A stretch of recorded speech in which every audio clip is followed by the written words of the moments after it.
Good morning, viewers. Good morning, students, wherever you are this morning. My name is teacher Vincent Obuki. Today, I'm here to take you through social studies. And this is, as it is the norm on Fridays, we have social studies for primary school for class 8 students. So our topic today actually is the government of Kenya. Remember, we have been talking about the government of Kenya right from class 4, class 5, class 6. Now we are going to look at the government of Kenya, the class 7 topic. It is a revision for you class 8s who are at home so that we can be prepared and you can be ready for our national exam. And this topic, which talks about the government of Kenya, basically today we are going to talk about the Kenyan Constitution, one, and we are going to look at some bit of the elections, that is the electoral process. And before we embark on the topic, that is the Constitution of Kenya, I want to tell you that you can be in touch with us by writing to us using the SMS number, or you can talk to us using the social media platforms that are appearing on your screen. Then, before we continue, before we look at the Constitution of Kenya, I want us to look at this question. There is a question that I've written on the wall, on my black or my white board, so that we are going to answer that question later in as the lesson progresses. So the question is, the highest power to rule the country lies with A, the president, B,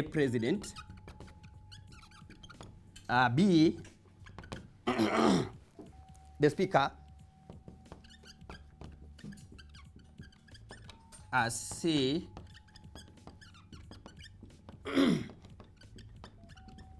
the Chief Justice, and D, the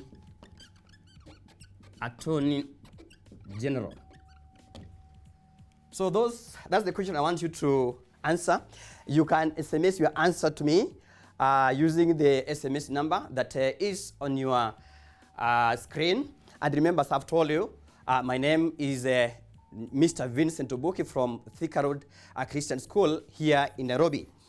Let's look at the government of Kenya, and we are going to look at the Constitution. Before we embark on the Constitution and the aspects of our Constitution today, I want us to just look at what is a Constitution. I think this is the question that you've answered in the previous classes. But this is a set of rules that govern a country. A constitution is a set of rules that govern a country. I remember that is what we call the national constitution. Sometimes we also have different types of constitutions. Remember, a football club could be having its own constitution. We also have, sometimes you have a club, it has a constitution. Even I think a home as a constitution, a church as a constitution. So we are looking at that framework through which we are going to be governed. I tend to believe that sometimes in the past, our communities did not have the constitution. Remember, I think, our community did not have a national constitution. Communities had their own constitutions. But with the coming of the white man, I think after colonization, then we had a national constitution that also brought about nationality, whereby the government of the country, Kenya, had one constitution. Remember what could happen, because we are going to look at it, the importance of a constitution. Without a constitution, how could we be? Whereby it would be like we are in the jungle. So we are looking at this constitution, and I think we are going to go a bit fast because we have a lot to cover and within the shortest time possible. But I will try as much as possible not to go very fast and not to go very slowly so that you can cover a lot. At the end of this topic, we are going to look at some of the questions that are going to appear. There are some questions that appear or which have appeared in KCP the previous years. There will be a set of questions, about 10 of them. There are many, but I picked about 10 of them to show you how the questions are going to set from this area. Now, before we look at the current constitution and the elements or the chapters, I want us to have a background of what a constitution is, of what the Kenyan constitution has been. We cannot talk about the current constitution without talking about the independence constitution. When you talk about the independence constitution, this is the constitution that Kenya got independence with. This was written in 1962 in the Second Lancaster House Conference in London. So this is the constitution that we had, and this is a constitution that we dealt with, or we had it for a long, long time. Until we made changes, or we did a total overhaul of the constitution a few years ago. We shall talk about it also. So when you talk about independence constitution, we are talking about the constitution that Kenya got independence with. And remember, as the lawyers say, a constitution, it is a living document. Sometimes we cannot live with one constitution forever. That's why even there are some provisions in the constitution which talk about it is a kind of change or amendment. So when we talk about an independence constitution, it was written in 1962 during the Second Lancaster House Conference that was held in London. Then we shall also talk about what we call the amendment of the Constitution. When we talk about the amendment of the Constitution, when we talk about the amendment, we are talking about changing or changes. I have said that a Constitution is a living document whereby you may find that you cannot stay with one Constitution for forever. So you find there are provisions, even the current constitution, as areas or as provisions of changing it. Even before that, we also know that our parliament, which we are going to talk about, has also the mandate of making changes in the current constitution. And for your information, and this question is also asked in our KCP questions, is for a constitution to be amended, it must attract 2/3 of all the members of parliament present. It must attract 2/3 of all the members of parliament are present. In fact, we are also going to look at the composition of our parliament. In fact, when we go there, then we are going to look at briefly how many members of parliament must be present for them to effect the change when it comes to amendment. We are going to look at that because it's also a very important part of our questions or our areas whereby you find that questions are asked from that area. So amendment is making changes of a constitution, and I think our constitution has been changed over and over. There are some amendments which have been made on it, and sometimes when we find that we may no longer, we need a broader look at the constitution, then we talk about a review of the constitution. Then we talk about a review of the constitution. When you talk about the review of the constitution, this is a lengthy process, which also must involve the whole population of a country, whereby people are going to be asked about their views about the current constitution and what needs to be changed. So when such a time comes, you will find that there is a group or a commission that is put in place that goes around the country to look for views. After getting the views, then they are going to consolidate the views, and then after that we are going to or leads to what we call a referendum, and I'm going to talk about a referendum. So when you find that after the review of the constitution, then you find that after that we go to vote over that proposed constitution which the people have put their input in. What happens is that now we go to a vote whereby we vote yes or no. So the yes or no vote is what we call the constitution, and that's a common question. The yes or no vote is what we call the constitution, is what we call a referendum. And after the referendum, the next process that comes is now to officially have or launch that constitution. What happens is that now there is a time that we are going to launch it so that we can use it.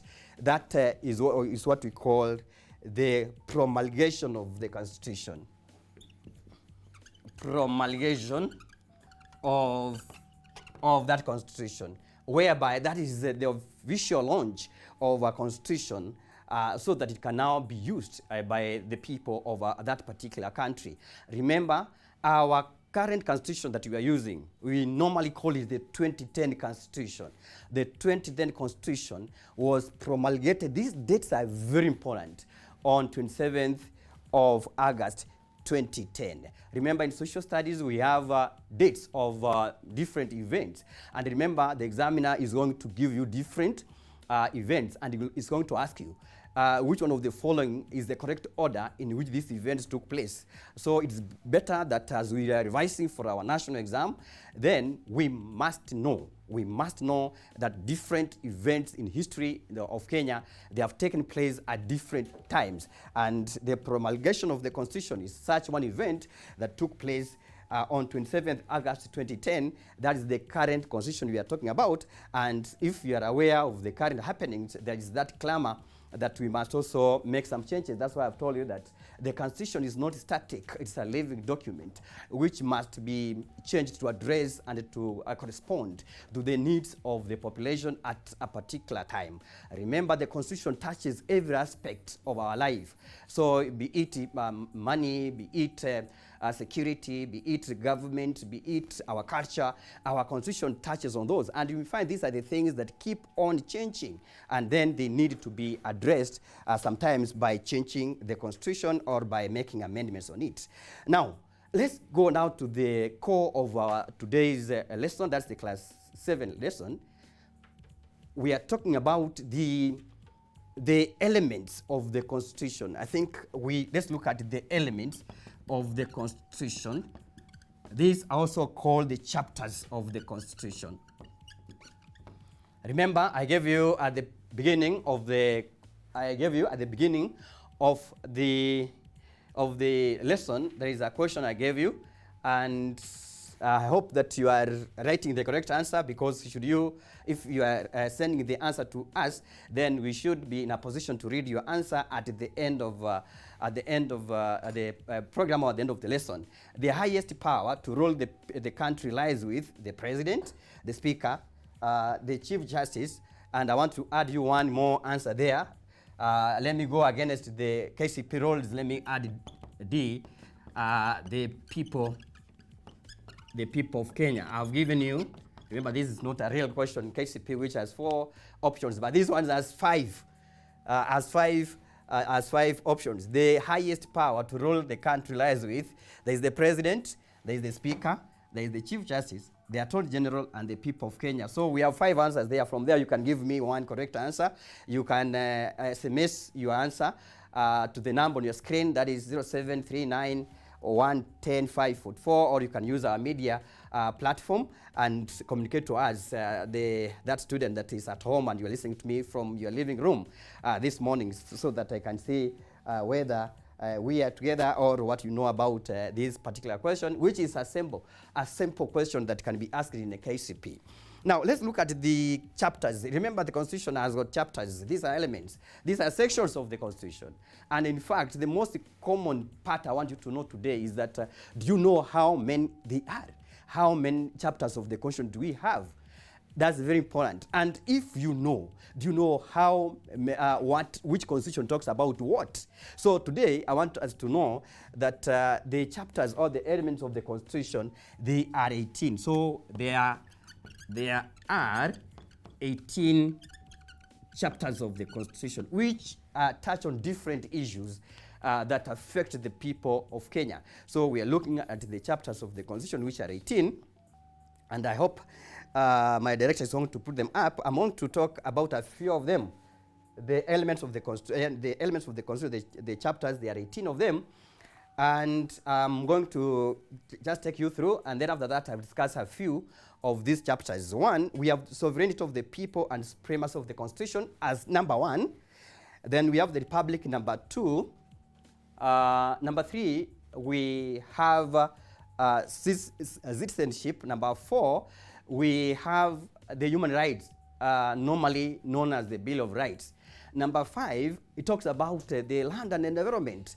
how are you going to relate with our land and the environment? And when we talk about land, we want to talk about how is our land divided into. And we have 3 types of land that we have in Kenya. Then we are going to look at that. Then, after that, we are going to look at number 6. This one is very common, is what we call leadership and integrity. And this one actually is going to appear, also going to appeal to our leaders. When we talk about our leaders, those people who take public offices, there is some kind of integrity they are supposed to have. Leadership and integrity is going to be chapter 6. Chapter 7 is what talks about where we have elections, what we call representation. Then chapter 8, 9, and 10, I normally tell students, my pupils, that they should take this simple acronym. Chapter 8, 9, and 10. It is 8, 9, and 10. You write ledge. It's easy for you to know that. 8, 9, and 10 is ledge. That is, we talk about ledge here. That is the legislature, the executive, and judiciary. So you can know that. Just from 8, 9, and 10, you know that it's ledge.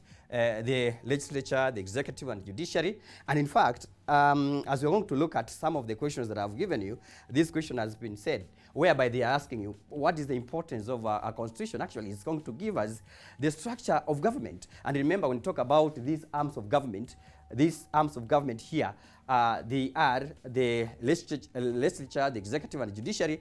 They are the arms of government. Remember, the Constitution talks about them. It talks about how they're going to interdepend. You know, they are supposed to complement each or one another. So these are the elements of the Constitution, or these are the arms of government, or that's the structure of government. So one of the advantages or the importances of the Constitution is that it is going to tell us or to give us the structure of government, apart from also bringing harmony, whereby we know who is going to do what. So that is one area that we are going to look at. Then we'll look at chapter 11. Chapter 11, we are talking about devolved government. I remember after the 2010 Constitution, we talked about Kenya becoming, or our country becoming, or being divided into what we call the devolved units. And remember, there are 47 of them. So they all, this is a full unity on devolved government. Then something to do with our finances, how we want to rate and get our money, it is going to be in public finance. That's chapter 12. Then chapter 13, we talk about the public service. Chapter 14, the national security.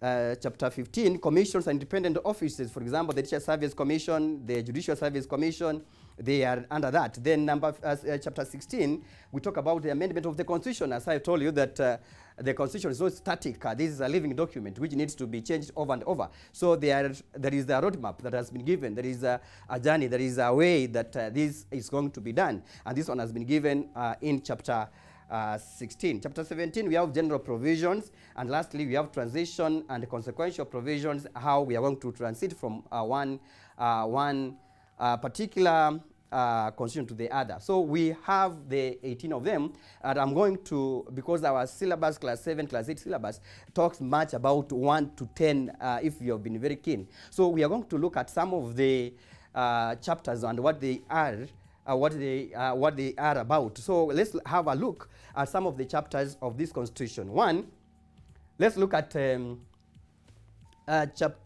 look at the constitution. Let's look at chapter 1. And if you even if you look at this question, actually, it's going to, we are going to get it from chapter 1. Chapter 1 talks about the supremacy of our constitution and the sovereignty of it. So it says all highest or sovereign power to rule the country. I know that sometimes we look at this answer as being correct. And remember, that is how. If you look at my question here, yes, that's very good. If you look at this question here, I think many students will just look at the president, because they think that the president is the big man. I want to tell you today that the president gets his power from the people. That's actually why he goes back to the people after every 5 years, so that we can give him a new mandate. So the highest power to hire and fire lies with us. And one of the, and I've seen this question in KCP, what are some of the advantages of going to elections so that we can vote out those people whose work is poor? That's the question that I've seen in KCP over the years that I've taught. So that shows you that actually the people who have got the ultimate power in Kenya, it's not the leaders. Actually, we have donated this power to them. These offices. So when you talk about sometimes, but it becomes the opposite. When you see the president, you can rail, fringe, and you can, freeze. But remember, you have given him that power. So the highest power to rule the people of Kenya is not the president, it's not the speaker, it's not the chief justice, it's not the attorney general. These people, we have donated this, this from them. Actually, the correct answer is the people of Kenya. The highest, because should you see this question here, I know should it come, sometimes it can be a problem to most of us, whereby we shall, and the examiner knows where you are going to run to, and that's why he puts the president as A, so that you can rush and get and write the correct answers or the wrong answers as the president. So that is there. So that one is found in chapter 1 of the Constitution. Then let's look at chapter 2. I want to take a little bit of time on chapter 2 because it has also other things that I want to talk about. Chapter 2 talks about the following one. Some of the things that appear in chapter 2. One, we have devolution. So in chapter 2, we have the following.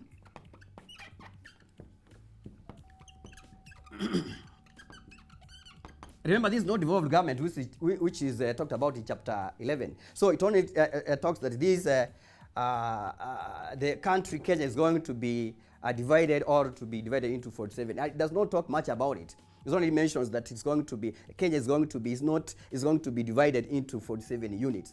Then another thing that appears in chapter 2 is actually about our national language and official language. So chapter 2 talks about our national language, and 2, as you can see here, official languages. Now, if you look at this, we have a national language is 1, official languages are 2. So what are they? The national language is Kiswahili. The official languages are 2, that is Kiswahili and English. That's what the question talks about. So our national language, if you go to any part of this country, you can only speak in Swahili and people can get you. And I know that about 98% of Kenyans can understand or can speak in Swahili. They may not write in Swahili, but just quite a number. I think even my grandmother back at home, where I was born and brought up, she can speak some kind of Kiswahili because it's a national language. She can do that. So the constitution is very clear about the national language and the official languages. Here they are. Then that very chapter talks about the national symbols and national days. In fact, sometimes you get this question: which one of the following is not a national symbol? So we talk about the national symbols and national days. I don't know whether they can be put up. Even sometimes you can have them in pictures. I don't know if the picture is there. So you have the national symbols. This is very important for you candidates because this question is very common in KCP. They ask you which one of the following is not a national symbol, and I'm about to tell you what a symbol is. They are the following: the national flag. They are in our constitution. 2, the national anthem. Then we have the coat of arms. The coat of arms and the public seal, what you call the government stamp. Now, those are the 4 national symbols. I can see we have 2 of them there. We have 2 of them there. That is actually the national flag, and we also have the coat of arms. Remember, there are 2 more. We have the national anthem. Remember, these symbols are actually like signs. such that if you are somewhere, you are even out of the country, you look at the flag of Kenya, you know that this is Kenya which is talked about. You hear about the public seal, you know about that is actually about Kenya. You hear the national anthem, by the way, when our athletes are competing in the national platform, and you can hear the national anthem being played, you know that there is something that concerns Kenya that is talked about. So that is what we call the national symbol. And lastly, that public seal is actually the Kenyan stamp. That's Kenyan official stamp. Sometimes they ask you, which is the Kenyan national or official stamp? That is the seal. I've told you that when we talk about the symbols, we are looking at the signs, such that these are the things that when you see, you relate them with Kenya. You relate them with Kenya. The national flag, you know that's Kenya. You know it. You know its color. Then you know about the coat of arms. You know about the national anthem and the public seal. Those are the 4 symbols of the country Kenya that have been outlined in our constitution, and they are found in chapter 2 of the constitution. Then let's let's go ahead and talk about the national days. Remember, I can ask you, which is the national day that is coming? And I wonder how we are going to celebrate it. In fact, we have not seen a way forward. I don't know whether we are going to meet now that we cannot meet because of this pandemic. But I know there is a way maybe the president is going to be in State House and address, but there must be some form of celebration that is going to take place on 1st June. That's when we have Madaraka Day. So there are 3 national days that are constitutionally known, and they're found in chapter 2. Sometimes why I go slowly by slowly is that somebody can ask you, which chapter we find this? You know, some examiner can ask you that. Which chapter of the constitution do we have the national days? The national days here, we have them. They are 3. We have Madaraka Day. And by the way, when we talk about Madaraka Day, it happens on 1st June 1st June every year. And the question is, do you know what they are about? And I've seen this question somewhere in KCP or in other exams, whereby you are going to be told what happened on this particular day. When you talk about Madaraka Day, that's when Kenya got internal self-government. That's very important. Not independence. And let me take you to the same year. And this one happened first. I want to take these dates very, very, very seriously. 1st June 1963, Kenya got internal self-government. 1963, 1st June. Independence followed after 6 months. 12th June 1963, Kenya became independent. I want to tell you also that Mzee Jomo Kenyatta was actually the prime minister from 1st June. Then when we got independence, in the same year, 1963, 12th December, Kenyatta still was a prime minister. 1 year after that, that is 1964, 12th December, Kenya became a republic, what we celebrate as Jamhuri Day. So these days are very important. So what happened in this particular year? In 1963, 1st June, I hope you are writing this date somewhere in your living room. It is 1963, 1st June, Kenya got internal self-government, normally known as Madaraka. 6 months after that, that is 12th December, 1963, Kenya became independent. 1 year after that, 1964, 12th December, 1964, Kenya became a republic, with Kenyatta becoming the president. So Kenyatta served as the prime minister, the first prime minister for that matter, for a period of 18 months, from 1st June 1963 to December 12th, 1964. And with that, now we have mentioned about the 2 very critical national days that we have. One, Madaraka Day, 1st June, then Jamhuri Day, that's 12th December. Then we also have Mashujaa Day, or what we call Heroes Day. That is, it was actually formally known as Kenyatta Day. But remember, was given to celebrate our heroes from all spheres, be it sports, be it agriculture, every other sphere. then that's what we call Mashujaa Day or Heroes Day, which is celebrated on 20th of October every year. So we have 3 national days that are known. Somebody is going to ask me, how about 1st May? That is actually the Labor Day. It's not our national day, it's an international day. So make sure that you know that. So Labor Day is not, as much as we stay home, we don't go to school, it's not a national day, it's an international day whereby we are celebrating our workers, what we call the International Labor Day or Labor Day. Then we also have, there's something that I skipped there, we also have something about religion. It's also found in chapter 2, whereby the constitution states very clearly that the Kenya does not have what we call a national a national religion. We don't have one national religion or official religion. So every person has the liberty to practice his own religion as long as it is within the law. Then we talk about the national values and principles of governance. These are very many of them. Some of the national values here, they are national unity. We talk about patriotism, sharing, the rule of laws, equality, respect for human rights, they are there. Social justice, transparency, and accountability. Those are national values which are also outlined in chapter 2 of our constitution. Then lastly, what also talked about this chapter 2, we have what we call the culture. Then the constitution recognizes every culture.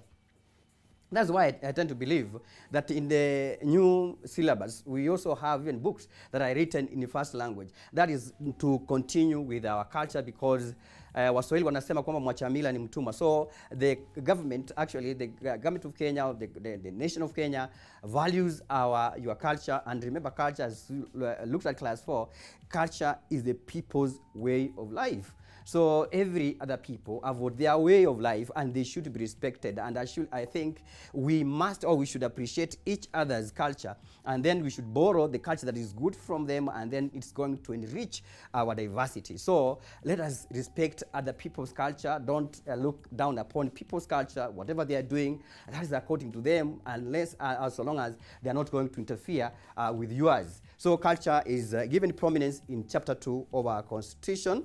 And remember, in class 4, if I can take you back, we talked about the aspects of culture.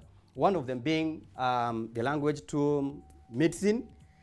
There's a reason as well I've talked about medicine. Remember, you're talking about herbal medicine. And I've seen this question here, which one of the following statements is true about the traditional medicine?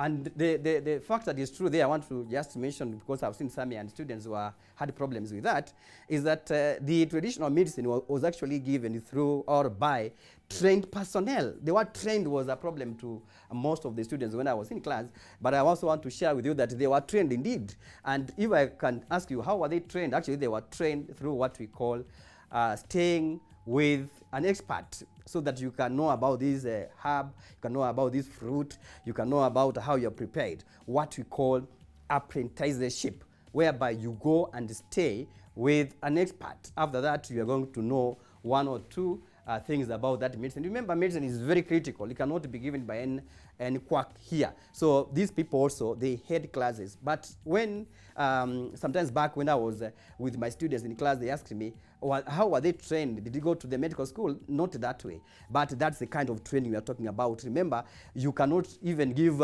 those herbs to another person to give people. Remember, they can be even poisonous and they may die. So it was given by trained personnel. That is our traditional medicine. And by the way, talking about it, because I've been told, or I've read in the media, that there is that the dreaded pandemic. There is a country in Africa that has come up with a traditional concoction, that is Madagascar. You know, we talk about Madagascar actually being the largest island, which was colonized by the French. Remember, we know it as the biggest island country when you talk about the country or the continent Africa. That country, I've read it, that it has it has come up with a concoction that it is alleged to cure the current pandemic. Alleged, I'm using the word alleged here, so that I don't want to give that emphatically because I don't have the information, but I've read it, that is going, and some other countries of Africa are using. I don't know whether ours is going to use, but I've been told that it's working in some other countries. We should encourage that, even I think the tradition or the traditional medicine. Then let's move from there. Then I want to talk something small about chapter 3, that is the citizenship. How does one become a citizen? And the class 4, 5, we talk about who is a citizen. This is a person who belongs. Underline the word belong. Not a person who lives. Sometimes I've seen this question here. Which of the following clearly describes who a citizen of a country is? This is a person who belongs. And belonging has some other areas how you can belong. You can belong by birth. I think most of us, we are citizens by birth. But you can also be by dual citizenship, whereby you can have the citizenship of Kenya and that one of another country. But in class 8 also we shall talk about who are these people who are supposed to have. And I can mention in passing the people who can have and the people who may not have or may not take the dual citizenship. State officers and the people of the armed forces cannot have dual citizenship. So the state officers and the people from the military and our discipline forces cannot take the dual citizenship. So we have citizenship by birth, by registration, and by dual. Moving on very fast because of time, and this is a very lengthy and very enjoyable area. We are going to talk about the use of land. But before I talk about that is chapter 5, let me talk something small about chapter 4, which talks about human rights. And this is a very good topic about human rights. Remember, when you talk about human rights here, they are divided into different areas. In class 8, we shall talk about them, about the human rights. These are the rights that are enjoyed, or rights and freedoms that are enjoyed by the people of Kenya. And you are supposed to enjoy them. They are in chapter 4. Talking about them, I want to mention them very fast because they are covered in class 8. One, we have what you call the civil rights. Civil rights are those rights that you have, and nobody can take them from you. You enjoy them. For example, right to life, right, freedom of worship. Everybody, you can worship your God. Nobody can take it from you. Right of thought. The way you think, nobody is going to engineer how you think. If you look at my tie and you say it's yellow, that is how you have thought, how you have looked at it. So the right of thought is a civil right. And remember, this is very important and critical in class 8, whereby you are going to be asked the following are political rights. Which one is not? Or which one of the following groups consists of civil rights only? So your class 8, we are going to talk about them when you go there, but I can mention a few of them. Freedom of detention without trial. You are not supposed to be detained without trial. You are supposed to be taken through the judicial process, and then you are going to be sent to jail if you are going to be found guilty. And then you also have freedom of movement. That's also your civil right. I can move from anywhere, but it can be curtailed due to other problems that occur. For example, I cannot travel to my county today unless I get express permission. It's because of ways that have been put to mitigate the pandemic. So, but you have your freedom of movement, that's a civil right. Then we talk about freedom from forced labor. We are not under slavery. Then we also have a right to liberty, or that's being free. Then let's talk about other freedoms that rights have been given in chapter 4. We have political rights. Political rights are as follows. One, a right to vote in elections. So everybody has a right, as long as you have attained the age of 18 years, you can go and vote. Then, alongside voting, then you can stand as a candidate.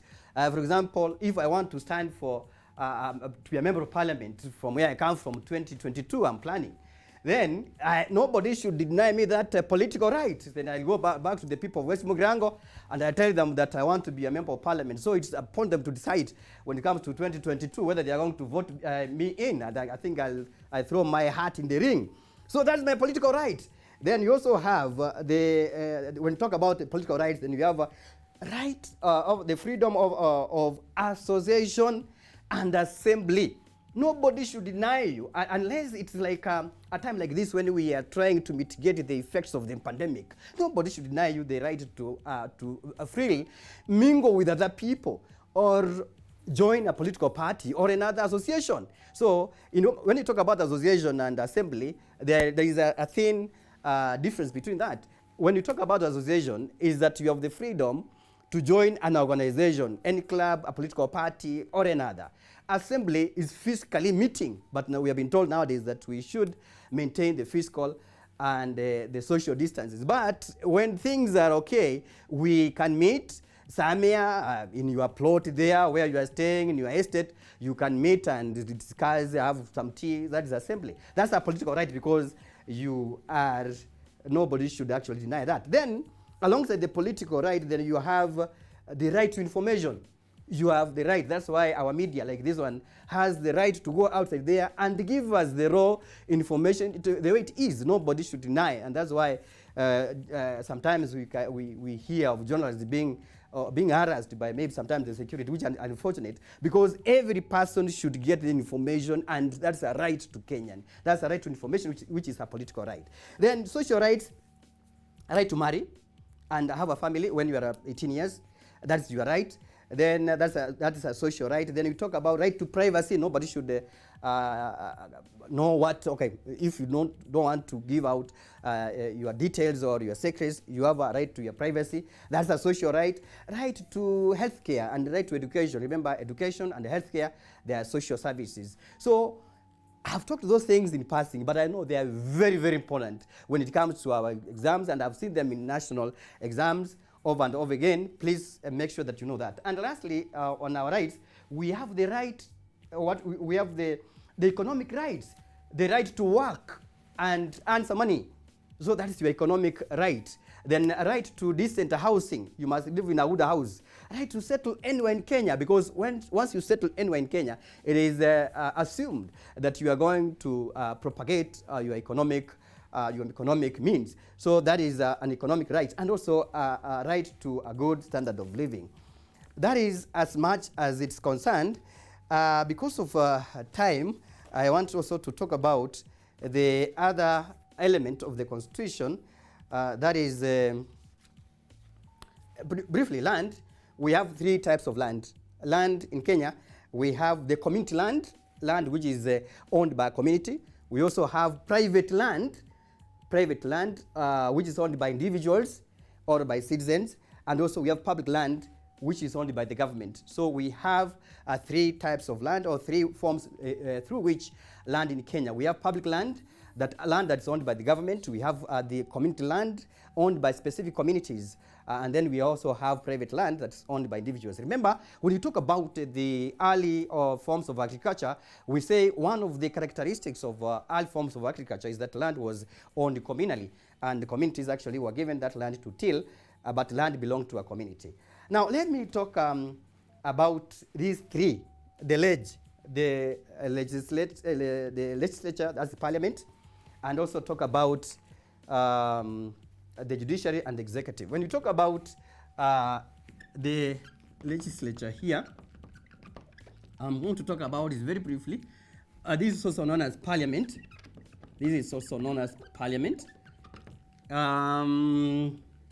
The main function, this is also very common in KCP. It is to make and amend laws. This is among other. This is the main one. So the main role of the legislative arm of government, or the legislature or parliament, is to make and amend laws. There is a term that is commonly used, what we call bicameral. The bicameral government or parliament. This is, it means that it has two houses. So our legislative arm has two houses. That is the National Assembly and the Senate. Remember, these ones I found in chapter 8 of the Constitution, and their composition and roles. Let me talk about composition of this, because it's very important. Let me talk about the composition of the National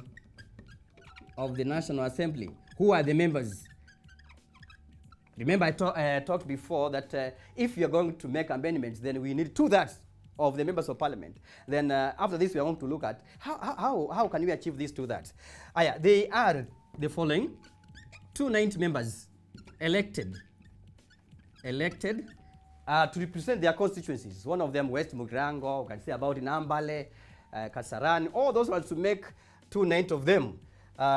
When I've talked about Nambale, somebody is very happy, Samia. 290 elected members. Then we talk about 47. These are women reps. The 47 women reps that are actually elected to represent counties in the National Assembly. So if you are going to be asked, which officer is elected to represent the county in the National Assembly, please, when you are doing the exams, underline and mark those words. We fail not because we do not know, but because sometimes we are not very careful. So the 47 women reps are elected in our counties to represent our counties in the National Assembly. Then we have 12 nominated. We have 12 nominated members. They are nominated by political parties. Very common question here. Not by IBC, by political parties, according to their strength in parliament. So we have 12 nominated, and then we also have one who is the ex officio. Ex officio. There used to be two in the old constitution. So ex officio, we have one, and this is the speaker. Remember, the role of the speaker is to control and chair debates in parliament. So we have this composition. So from this, excluding the speaker, if you add all these, this now gives the total composition of the National Assembly. If I've written all of them, then this one, they should be, I think, 349, if I'm not wrong. They should be 349. So if you want to make an amendment, you must have 2/3 of these. Your mathematics is going to tell you how many. So at least 2/3 of these must be there to vote and to make the quorum so that we can effect the changes when it comes to amendment. We can look at this, the membership or the composition of the Senate. Briefly, the composition of the Senate, because this is also very... Now, before that, the speaker, how does the speaker get to his office? The speaker is elected by members of that assembly. So if you're talking about the Speaker of the National Assembly, is elected by both elected and nominated members. They elect the Speaker. About the Speaker of the County Assembly, and we have 47 county assemblies, they are also elected, they are also elected by elected MCAs and nominated ones. How about the Speaker of the Senate is elected by the senators, both elected and those ones nominated. So that's a very common question. I think I've answered so many questions of KCP. We are going to look at the KCPs. Now let's look at the composition of the Senate. Composition of the Senate. One, we also have senators, 47 elected, representing the counties, elected. Then we also have 16. These, all of them must be women. I don't know why they were all women, because about if, I know it was actually to raise the number of women in leadership, but I was asking myself that what will happen if all the 47 are also women? If all of them are elected? If we elect all the 47 and we elect them women, and then we also add the other 16, I think something must be done. That's why I say that actually the constitution is not static. We may find that if this happens, then we may change or we may amend. Then from here, we have 2 nominated representing the youth, and they should be of either gender. And we also have 2 nominated the disabled, either gender. Then you also have one ex officio. One ex officio. This one is the speaker. So I've given you the composition of the 2 houses.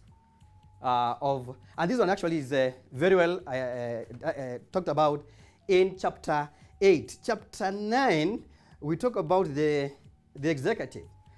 The main function, actually the main function, and before I go far, the executive is made up of the president, the deputy president, and the cabinet. Remember, all the civil servants are also there. But the main, and this question is also very common, that's why I want to, because of time, to touch on them. The executive, the main role is actually to implement the law or to execute the law. That is what you call the executive. Actually, the main role of, I've said the main role of parliament or legislature is to make and amend laws. Our executive, the main role is to implement the law. And then we go to chapter 10, we talk about the judiciary, whereby the main function of the judiciary is actually to interpret the law. It is to interpret the law. The main function is to interpret and enforce the law. Those are the words. The main function of the judiciary is actually to interpret and enforce the law. Remember, when we talk about the members, they include the Chief Justice. We also have the registrar of the judiciary, the judges, and magistrates. Let me mention one thing here, and I know the examiner may mention it. When you talk about which is this official who belongs both to the executive and to the judiciary. I think my learner at home there, you are pondering, who is this official who is both a member of the judiciary and a member of the executive?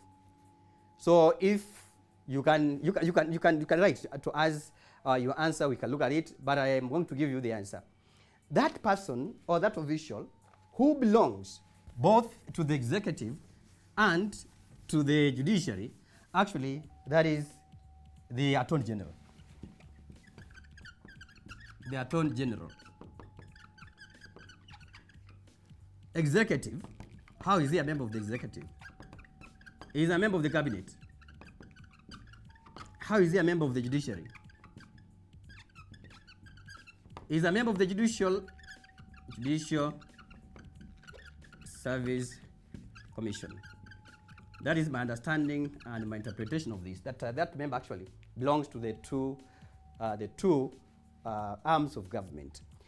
Now, let me look at the importance of the Constitution, as I've said before. One, it offers guidelines on the structure of government. Before that, okay, it guides the Kenyan society on how to live in peace and harmony. So the Constitution is going to tell us or to guide us on how to live all the conflicts, because everybody, every aspect, has been put in its place. So that in this case, therefore, we are not going to be in conflict, because we know that this one must be done this way or this one belongs where. So it's going to guide us to live in harmony. Two, the Constitution, it gives us the structure of government, the ledge. So the legislature, the executive, and the judiciary, they have been outlined. So it gives us the structure of government. I remember that's one of the questions that we want to answer later. Then we also talk about the other one, which is it provides suggestions on how we are going to deal with the conflicts if they appear. It also gives us guidelines on how we are going to deal with our finances. Remember, that is that. Now, because of time, remember I talked about this topic. I said that we are going to talk about the Constitution. There is a lot that we may talk about the Constitution, but I've given you what the syllabus of our Class 7 guides us. We shall talk much of it when we talk about the Class 8 work, but I want us to also to touch on the parliamentary electoral process. There is one area here that I want you to go and read in Class 7. That area is about which is the correct order, the process, the procedure, the process of conducting a general elections. There is one thing I want you to tell you here. You are going to look at these processes, should they come in exam. There are some processes which may not come before the other, before I come to the qualifications of members. But for example, you look at when there is an election, and remember the seats have been declared vacant, when the speaker gives out writs, that's when we dissolve a parliament. Then you find that there is what we call mass registration of voters. So we must start with registering voters mass. Of course, remember there is also continuous registration of voters. Then after we register voters, we conduct nominations by political parties. One thing is very clear. It is you conduct the nominations. After that, you are going to print the election materials. What I mean here is that there is no way you can print the ballot papers before you carry out nominations. What do I mean by nominations? You may find that this political party, let me call it political party A, it has attracted 20 or 10 candidates in a particular constituency. Then you find that the electoral body needs only one person or one candidate from that political party for the purposes of elections, because also other political parties have. So in this case, therefore, they must carry out nominations, and then they give the electoral body one candidate. So that's what we call nominations. So nominations must be carried out before we go to print. After printing, remember, we are going to maybe establish the electoral or the polling stations. Then we go to the elections. We go to the counting of votes, or the election itself. We go to the counting of the votes. Then we go to the announcement of results. And then you can also go to court if you feel that there is some irregularity which has been done. So that's the process. Remember, there are some processes which cannot come before the others. Now, for one to be a member of parliament, what do you need? One, you must be a registered voter. One, you must be a registered voter in our constituency. And this thing is very clear. I don't have to be, and I don't have to be registered in where I come from for me to go and stand as a member of parliament. So qualifications, I got a few qualifications for parliamentary elections. That's to the candidates. That's also very common. One, you must be a registered voter. Registered voter. You must, for example, if I'm registered in Kasarani, where I normally vote, and I want to go and stand for elections in West Mugrango, where I also come from, as long as I'm registered, I can go to West Mugrango today and be voted because I'm registered. What happens is that I may not be in a position to vote, but I'll be voted in.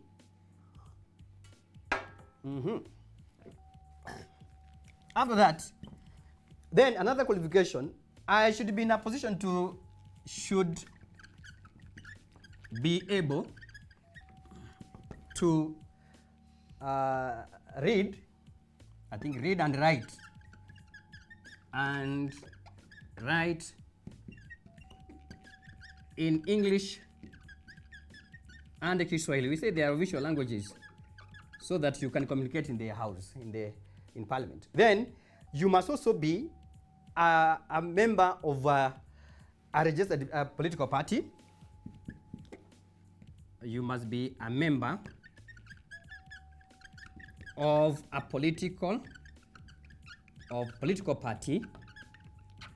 You must also be, that one is not tied there. You can also, a member can also be independent.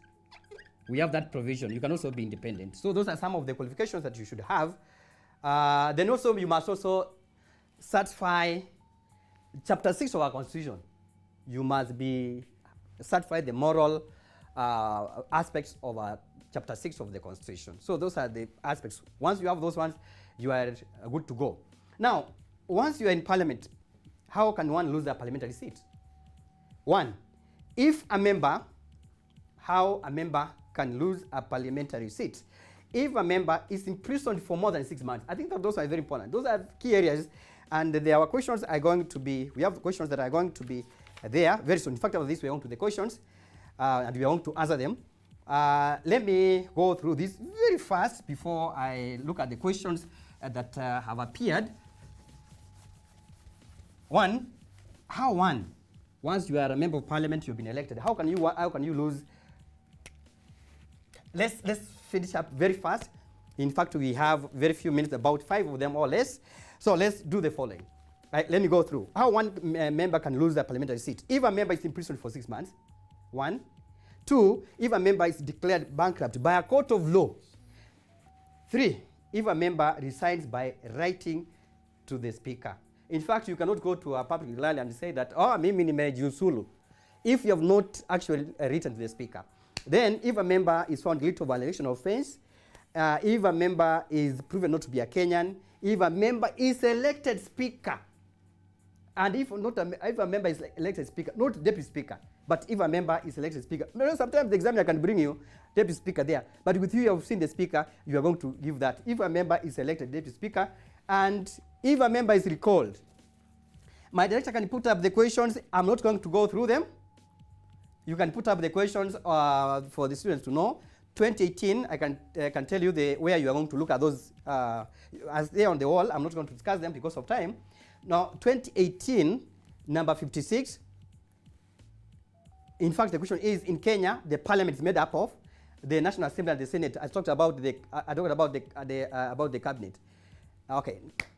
Number 16, another question, number 2018 is number 60. There are very many questions. I just picked a few. Then 2016, number 57, which says that three of the following are functions of the legislative arm of government. Which one is not? You can see that. That is 2016, number 57. 2017, number 56. Which of the following explains why citizens participate in elections? And I told you that. Why do we participate in voting? So that to elect representative of government. That's the correct answer. Remember, it's not, nobody is going to force you to vote. There's no law, but in other countries there's that law. Then number 2015, we have number 58, or question number 58, and then question 59 of that particular here. Then 60. 2013, we have question 55 and question 60. There are very many questions, and 2012, we have page 50, question 59. So if you are going, you can see the questions, please, you can read them somewhere and go through them. They are the things that we have been discussing. Remember, you can also go back to this area. You read it class 7. Remember, as a candidate, you are supposed to go revise social studies. Actually, you go back to the other classes. Remember, it is a whole thing, right, from class 1 to class 8, and mostly you go back to class 7, class 8 you read. And that one now brings to the end of our lesson. On behalf of the technical crew, my name, once more, is teacher Vincent Obuki of Thika Road Christian School. I wish you the best. Continue staying safe, and meet next time. From me, bye.